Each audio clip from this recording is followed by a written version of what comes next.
I am Thomas Brooks, and I'm 79 years old.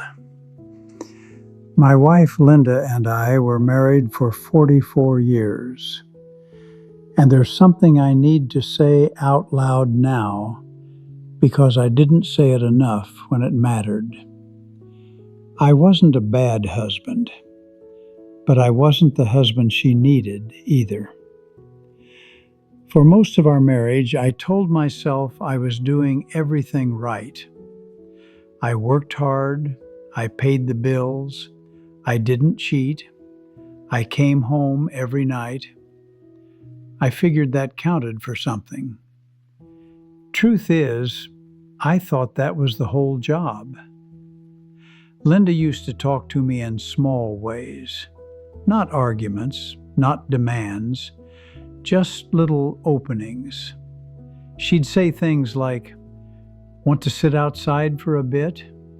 Or, "We haven't talked in a while." Or, "Remember when we used to drive with no destination?" And I'd say, "Not tonight." Or, "I'm beat." Or, "Maybe this weekend." I didn't think much of it at the time. I figured we had plenty of weekends left. Most nights I sat in my chair with the TV on and my phone in my hand. She'd be on the couch, sometimes reading, sometimes just sitting there. Same room, different worlds. Looking back, I can see it. Back then, I didn't. She stopped asking after a while. That part still bothers me. At first, I thought she was just giving me space, being considerate. That's what I told myself. Truth is, she got tired of being turned down without making a fuss about it. I didn't notice the silence growing. Silence doesn't make noise, you know. The last real conversation we had before she got sick wasn't anything dramatic. She asked me if I ever thought about traveling once I retired. I laughed and said, "Let's get through this year first." She nodded. Didn't push, just nodded. That should have told me something. Linda got diagnosed in late spring, pancreatic cancer. By summer, we were already talking about hospice. Funny thing is, when time suddenly gets short, you notice everything you wasted.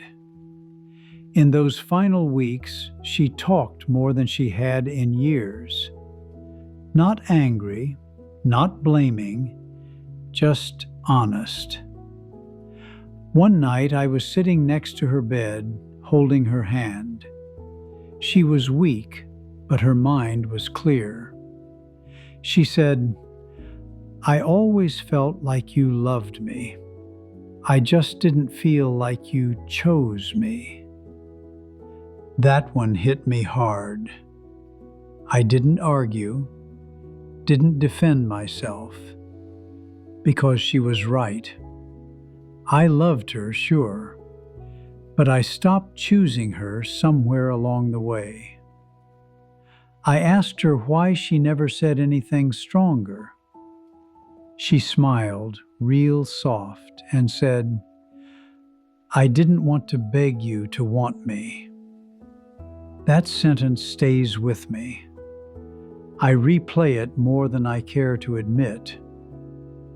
After she passed, I went through her things slowly. Didn't rush it. Found a notebook tucked away in a drawer. Nothing fancy, just her handwriting. She wrote about feeling lonely while married, about missing me while I was sitting 10 feet away. She wrote, "I know he loves me. I just wish he'd look at me like I still mattered." I wasn't a monster. I was worse. I was comfortable. And comfortable can be cruel if you're not careful. Here's what I've learned, and I hope you hear this. Marriages don't fall apart because of big betrayals most of the time. They wear down because one person keeps saying, later.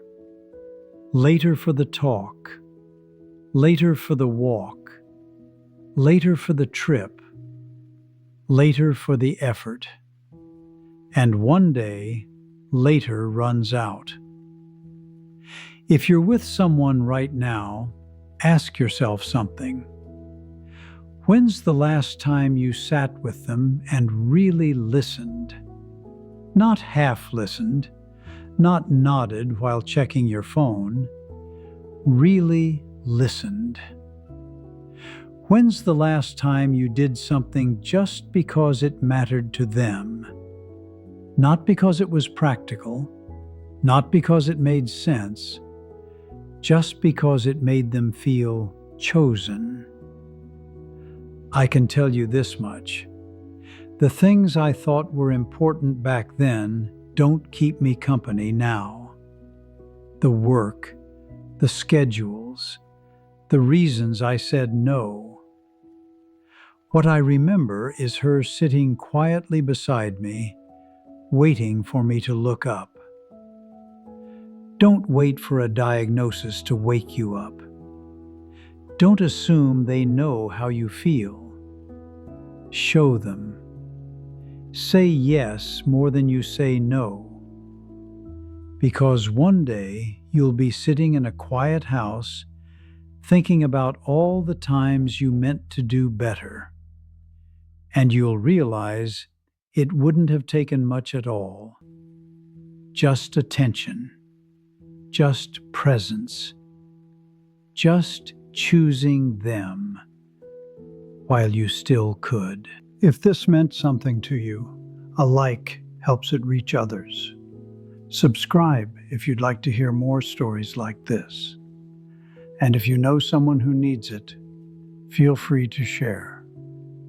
Thanks for listening.